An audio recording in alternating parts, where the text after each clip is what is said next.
Hello friends.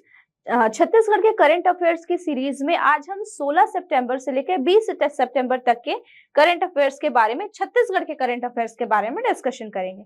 ठीक है, तो चलिए हम शुरुआत करते हैं। तो हमारा जो पहला टॉपिक है वो है छत्तीसगढ़ में रेशम उत्पादन। जैसा कि हम जानते हैं कि जनरली छत्तीसगढ़ में रेशम का उत्पादन किया जाता है बहुत अच्छे तरीके से, और सरकार ने कई ऐसी योजनाएं बनाई है जिसके कारण रेशम उत्पादन के क्षेत्र में छत्तीसगढ़ जो है वो बहुत अच्छा कार्य कर रहा है और देश में रेशम उत्पादन के क्षेत्र में अग्रणी राज्यों की सूची में छत्तीसगढ़ का भी नाम शामिल है। तो चलिए देखते हैं कि यहाँ पे क्या हो रहा है। तो रेशम उद्योग के द्वारा छत्तीसगढ़ में कुल 3,14,000 रोजगारों का जो है सृजन किया गया है। ठीक है, छत्तीसगढ़ में रेशम उद्योग, केवल रेशम उद्योग के द्वारा ही 3,14,000 ऐसे लोग हैं जिन्हें रोजगार प्राप्त हुआ है। अब हम देखेंगे कि छत्तीसगढ़ की वो कौन कौन सी योजनाएं हैं या वो कौन सी योजना है जो रेशम उत्पादन के क्षेत्र में अच्छा कार्य करने के लिए लोगों को प्रोत्साहित कर रही है। तो उसमें से एक योजना है आपका कोसा रेशम योजना, जो कि रेशम प्रभाग के द्वारा इस योजना को कार्यान्वित किया जा रहा है। ये जो योजना है उसका उद्देश्य है कि स्थानीय ग्रामीण, विशेषतः महिलाओं को रोजगार उपलब्ध करवाना। दूसरा, कच्चे रेशम की मांग की आपूर्ति करना। तीसरा, सिल्क उत्पाद को बढ़ाने के लिए अधोसंरचना, मतलब कि जो इंफ्रास्ट्रक्चर है उसका विकास करना और उत्पादकता में वृद्धि करना। ये सब जो है वो इस योजना के उद्देश्य हैं। ठीक है, अब हम देखते हैं कि ये जो योजनाएं कार्यान्वित की गई, तो इन योजनाओं से हमें कौन कौन से लाभ प्राप्त हुए हैं। तो सबसे पहला लाभ जो है वो है 86.58 करोड़ नग टसर ककून का उत्पादन और संग्रहण जो है वो किया जा सका है। दूसरा, 1528.03 metric ton tasar raw silk का उत्पादन किया गया है। टसर जो है वो रेशम की एक प्रजाति है। ठीक है, 3,05,402 किलोग्राम मलबरी ककून का उत्पादन किया गया है और इस मलबरी ककून के द्वारा 38.17 metric ton mulberry raw silk का उत्पादन जो है वो छत्तीसगढ़ में किया गया है। ठीक है, अब हम देखते हैं कि एक्चुअली अगर हम सिल्क की बात करें तो इसके बहुत सारे प्रकार होते हैं। तो अब हम देखेंगे कि छत्तीसगढ़ में किस किस प्रकार के सिल्क जो है उनका उत्पादन किस किस क्षेत्र में होता है। ठीक है, तो पहला जो टाइप है सिल्क का, रेशम का, वो है टसर, जिसका उत्पादन जनरली बस्तर में होता है। दूसरा प्रकार है रैली, जो महानदी बेसिन में उत्पादित किया जाता है। जो तीसरा प्रकार है वो है मलबरी, जो सरगुजा क्षेत्र में उत्पादित किया जाता है। और चौथा है इरी, इसे भी सरगुजा क्षेत्र में उत्पादित किया जा सकता है। ठीक है, तो ये रेशम संबंधित हमारी करंट अफेयर्स के कुछ तथ्य थे। अब हमारा जो अगला टॉपिक है वो है केंद्रीय स्वास्थ्य मंत्रालय द्वारा छत्तीसगढ़ को सम्मान दिया गया है। ठीक है, केंद्रीय स्वास्थ्य मंत्रालय ने अभी अभी छत्तीसगढ़ को रोगियों की बेहतर सुरक्षा के लिए करने के क्षेत्र में छत्तीसगढ़ को सम्मानित किया है। तो चलिए डिटेलिंग देखते हैं उसकी कि क्या है। तो ये सम्मान जो है वो 15 सितंबर को दिल्ली में छत्तीसगढ़ को प्रदान किया गया है। ठीक है, और प्रदान क्यों किया है, तो रोगी सुरक्षा गतिविधियों को उत्कृष्ट तरीके से लागू करने और स्व मूल्यांकन करने के लिए ये पुरस्कार प्रदान किया गया है। ये पुरस्कार किसके द्वारा प्रदान किया गया है, तो केंद्रीय स्वास्थ्य व परिवार कल्याण मंत्रालय नई दिल्ली के द्वारा ये जो पुरस्कार है वो प्रदान किया गया है। ठीक है, अब थोड़ा हम देखते हैं कि ये विश्व रोगी सुरक्षा दिवस क्या होता है। जैसा कि मैं बता दूं कि ये जो पुरस्कार है वो विश्व रोगी सुरक्षा दिवस के अवसर पर प्रदान किया गया है। तो ये कब मनाया जाता है, प्रतिवर्ष 17 सितंबर को विश्व रोगी सुरक्षा दिवस मनाया जाता है और इसका जो उद्देश्य है वो है रोगियों की सुरक्षा के लिए दुनिया भर के लोगों को जागरूक करना। इस ये जो दिवस मनाना है उसका उद्देश्य रहा है। अब हमारा जो अगला टॉपिक है वो है चक्रधर समारोह। जैसा कि हम जानते हैं प्रतिवर्ष की तरह इस वर्ष भी चक्रधर समारोह का जो आयोजन है वो गणेश चतुर्थी के अवसर से आरंभ किया गया है। ये एक बहुत ख्याति प्राप्त समारोह है जिसमें देश के कई अलग अलग हिस्सों से और विशेषतः छत्तीसगढ़ राज्य के कला प्रेमियों का जो संगम है वो देखने को मिलता है। जो कलाकार है वो आके अपनी कला का उत्कृष्ट प्रदर्शन इस समारोह में करते हैं। ठीक है, तो चलिए इसकी डिटेलिंग देखते हैं कि इस वर्ष 38वां चक्रधर समारोह जो है वो मनाया जाएगा। ये कब है? तो 19 से 21 सितंबर के बीच में इसका आयोजन किया जाएगा। आयोजन है नगर निगम ऑडिटोरियम रायगढ़ में, और इसका उद्घाटन जो है वो उच्च शिक्षा मंत्री श्री उमेश पटेल जी द्वारा किया गया है। तो ये है हमारा चक्रधर समारोह। अगला जो हमारा टॉपिक है वो है कि छत्तीसगढ़ में बीपीओ सेंटर का लोकार्पण किया गया है। जैसा कि हम सभी जानते हैं कि जो छत्तीसगढ़ सरकार है वो प्रतिबद्ध है युवाओं को रोजगार प्रदान करने के लिए, तो इसी क्षेत्र में वो सदैव कुछ न कुछ कार्य अपनी तरफ से कुछ आयोजन या फिर कुछ इनिशिएटिव करती रहती है। तो एक ऐसा ही इनिशिएटिव छत्तीसगढ़ सरकार के द्वारा लिया गया है बीपीओ के रूप में। तो छत्तीसगढ़ में एक नए बीपीओ सेंटर का लोकार्पण किया गया है खुर्सीपार भिलाई में। ठीक है, तो ये किसके द्वारा लोकार्पण किया गया है? श्री भूपेश बघेल, जो कि छत्तीसगढ़ के माननीय मुख्यमंत्री जी हैं। ये कहाँ पर खुला हुआ है? तो खुर्सीपार भिलाई में इसकी स्थापना की गई है। इसे बनाने में कुल 7 करोड़ रुपए का लागत आया है, और इस बीपीओ सेंटर के द्वारा लगभग 700 युवाओं को रोजगार प्रदान किया जाएगा। अगला जो हमारा टॉपिक है वो है यूनिसेफ द्वारा छत्तीसगढ़ के स्वास्थ्य कार्यक्रमों की सराहना।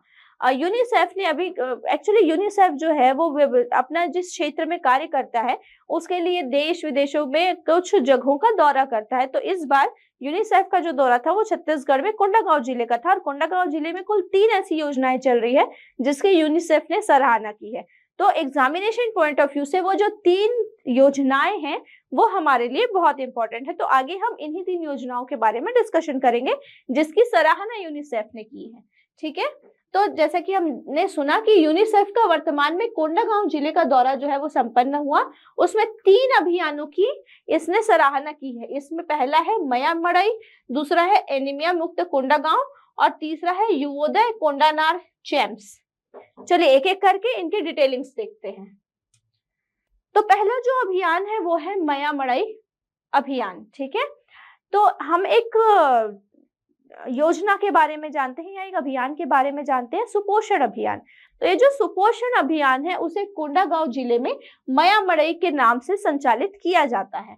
ठीक है, तो कोंडागांव जिले में सुपोषण दिवस को, जो विशेषतः सुपोषण दिवस है, उसे मया मड़ई त्योहार के रूप में मनाया जा रहा है।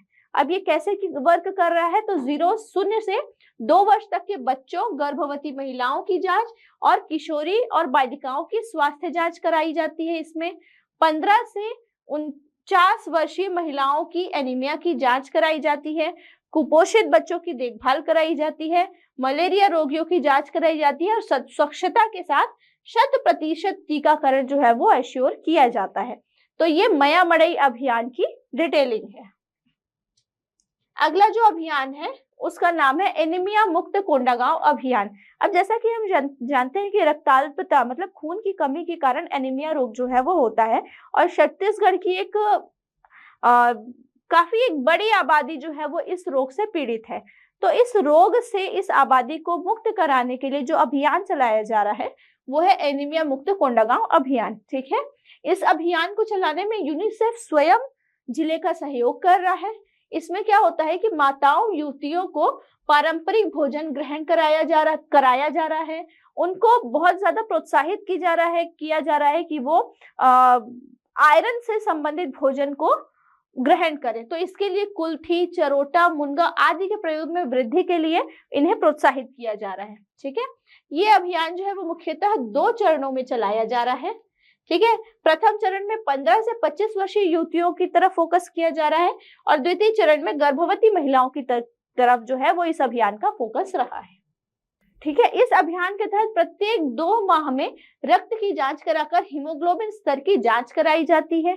ठीक है, जो जांच होती है उसकी रिपोर्टिंग के लिए और सारे डॉक्यूमेंटेशन के लिए एक ऐप का निर्माण किया गया है, जिसे एनीमिया मुक्त कोंडागांव ऐप के नाम से लॉन्च किया गया है। और इस अभियान के तहत आयरन और फॉलिक एसिड का वितरण जो है वो महिलाओं और युवतियों को किया जाता है, और लोगों को जनरली तिरंगा भोजन करने की सलाह दी जाती है। अब तिरंगा भोजन का मतलब जैसे कि हम जानते हैं कि तिरंगे में 3 रंग होते हैं। ठीक है, सैफरॉन मतलब केसरिया, सफेद मतलब सफेद, और हरा। तो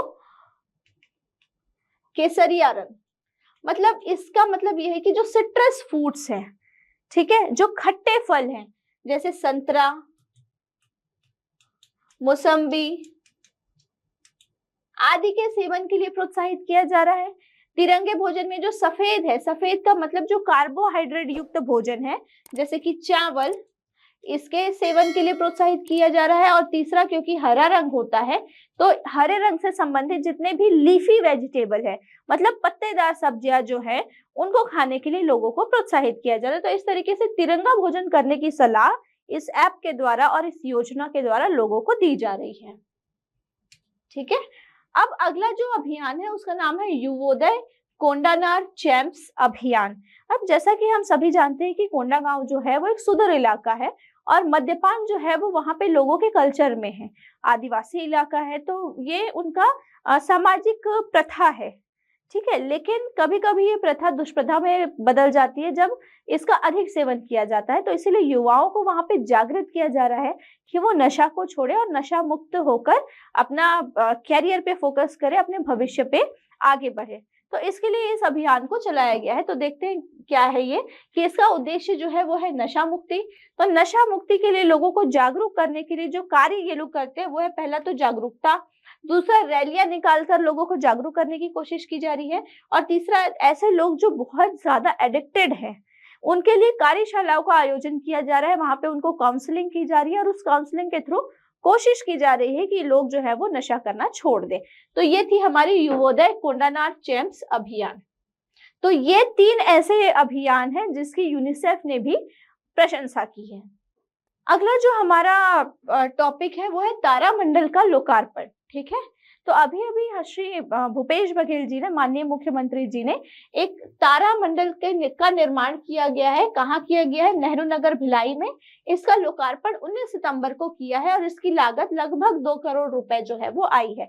अब इस तारामंडल का उद्देश्य क्या है? तो ये तारामंडल के निर्माण से ये होगा कि जो बच्चे हैं उन्हें अंतरिक्ष विज्ञान के बारे में जानने में उत्सुकता बढ़ेगी और जो उनकी उत्सुकता है उसे पूरा करने के लिए, उनकी जो भी जिज्ञासा है उन्हें पूरा करने के लिए इस तारामंडल का निर्माण किया गया है। बच्चे वहां पे जाएंगे, अंतरिक्ष विज्ञान के बारे में जानेंगे और आगे जो भी उनका स्वेच्छा होगा या अपने भविष्य में वो जो कुछ भी करना चाहते हैं उससे संबंधित, तो उसके लिए उन्हें एक बेस यहाँ पे दिया जाएगा।